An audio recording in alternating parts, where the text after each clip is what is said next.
10 अगस्त को पुलिस द्वारा सुरजा हासदा को देवघर से गिरफ्तार किया जाता है और 11 अगस्त को मुठभेड़ बताकर, इनकाउंटर बताकर डेथ बॉडी को पुलिस कब्जे में लेकर के आनन फानन में पोस्टमार्टम करा करके ये डिक्लेयर करता है कि पुलिस मुठभेड़ में उनकी मृत्यु हो गई। ये घटना ऐसा संदेहास्पद दृश्य को उत्पन्न करता है जिससे पूरे इस क्षेत्र के लोग उद्वेलित हैं। इस घटना की जानकारी हम सबको प्राप्त हुआ और प्राप्त होने के बाद में हम सब यहाँ पर एक प्रतिनिधि के रूप में, और मैंने कहा कि हम उनके परिवार से मिलेंगे और इसलिए आज यहाँ पर हम सब पहुंचे। हमारे साथ अमर बावरी जी हैं, भानु प्रताप जी हैं, रणधीर जी हैं, हमारे लोबिन जी हैं, सुनील चौरन जी हैं, अमित मंडल जी हैं। हमने सबसे पहले उनके परिवार के लोगों से मिला, बातचीत की और सारी बातों को सुना। जो सबसे महत्वपूर्ण बात यह है कि ये जो सुरजा हासदा का परिवार है, ये ललमटिया और डकेटा गांव का प्रधान है, जिसको माझी घर बोलते हैं, जो गांव का ट्रेडिशनल हेडमैन होता है। और ट्रेडिशनल हेडमैन होने के नाते सामाजिक दायित्व के साथ गांव के उन सारे लोगों के सुख सुविधा परंपराओं का निर्वहन करने के लिए एक जिम्मेदारी सामूहिक रूप से इस परिवार का होता है। और इसलिए सुरजा हासदा का परिवार इस जिम्मेदारी को निभाते हुए लगातार काम करता रहा है। और यहाँ के विस्थापितों की बात, जो यहाँ के ट्राइबल्स हैं, जनजातीय समाज के हैं, क्योंकि माझी होने के नाते, माझी परिवार होने के नाते अभी भी उनकी माता जी जो इस दायित्व को निर्वहन कर रहे हैं, तो स्वाभाविक रूप से अपनी बातों को कहने के लिए सामाजिक दृष्टि से इनका दायित्व, जिसका निर्वहन यह परिवार कर रहा था, और वहां से इनकी यात्रा शुरू होते हुए अपने गांव, अपने समाज और अपने क्षेत्र के लोगों के लिए एक स्वर बना। इनके खिलाफ में कई केसेस हुए, लेकिन अंततः गोतवा ऐसे 14 केस में जो इनके ऊपर में फर्जी केस लगाए गए थे उसमें बरी हो गए।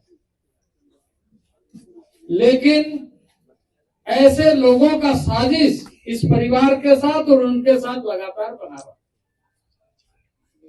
और यही कारण है कि जब भी कहीं कोई घटना घटती थी तो इनका नाम उसमें जुड़ा जाता।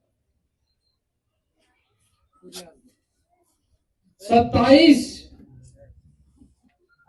तारीख को, 27 मई को, जिस दिन का एफआईआर इनके खिलाफ में होता है, उस दिन ये अपने बच्चे के जन्मदिन पर सारे यहाँ के लोगों के साथ में अपने घर में कार्यक्रम में उपस्थित रहता है। और उस कार्यक्रम में पूरी परिवार, पूरे लोग रहने के बाद एक फर्जी केस उनके ऊपर में लगाया जाता है और पुलिस उन्हें ढूंढने लगती है। इस तरह की कई केसेस इसके साथ होते रहे। ठीक है, केस हो रहा है, कोर्ट में मुकदमे चल रहे हैं, कोर्ट ने कई केसेस में जैसे हमने कहा एक्विटल हो गए। यहां तक पुलिस नहीं रोकी, पुलिस ने इस बात को भी, कोर्ट को भी धोखा देने का काम किया कि कोर्ट से कोई वारंट आज के डेट में उनके खिलाफ में नहीं, जिस पर उनको कहा जाए कि वो घर से बाहर है, भागा अपना, बगैर कोर्ट वारंट के उसको 10 तारीख को गिरफ्तार किया जाता है और 11 तारीख को घोषणा किया जाता है कि पुलिस मुठभेड़ में वो मारा। तो ये एक गहरी साजिश का हिस्सा है। ये यहाँ के परंपरागत व्यवस्था में जो दायित्व निभाने वाला परिवार है, परंपरा को ध्वस्त करने का, ऐसे लोगों का मुंह बंद करने का और ऐसे लोगों को हत्या करने का काम साजिश के तहत किया जा रहा है। और मैं समझता हूं कि यह साजिश का शिकार हुआ है। हम सब लोग यहाँ पर इनकी बातों को सुने और सुनने के बाद बाकी भी जो बातें सामने आई उससे सूर्या हांसदा के ऊपर में जिस तरह का आरोप लगा करके प्रशासन, पुलिस ने मुठभेड़ का बात को कहा है, वो इससे साफ दिखता है कि उसका चरित्र अलग और पुलिस का कहानी अलग। यहाँ पर आप देखिए 350 बच्चे उनके प्रांगण में स्कूल बना करके, वो फ्री फूडिंग लॉजिंग। अब यहाँ उनके अभिभावक लोग भी आए हैं, बच्चे के बाकी लोग भी पहुंचे हुए हैं। आप उनसे पूछिए कि उन बच्चों को पढ़ाना लिखाना, आखिर पढ़ाता लिखाता कौन है? क्योंकि वो भविष्य में अच्छा देखना चाहता है।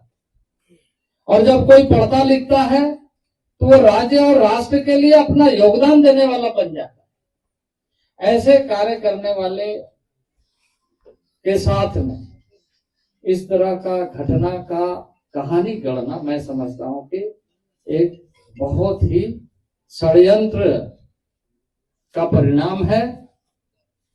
क्योंकि वो जहां इस तरह के सामाजिक सरोकारों से काम करते रहा, वहीं कई बार वो चुनाव है, बहुत कम अंतर से 2 चुनाव जीत हारे, लेकिन जनता के साथ यदि उनका संवाद नहीं रहता तो इतनी बड़ी संख्या में लोग मतदान क्यों करते?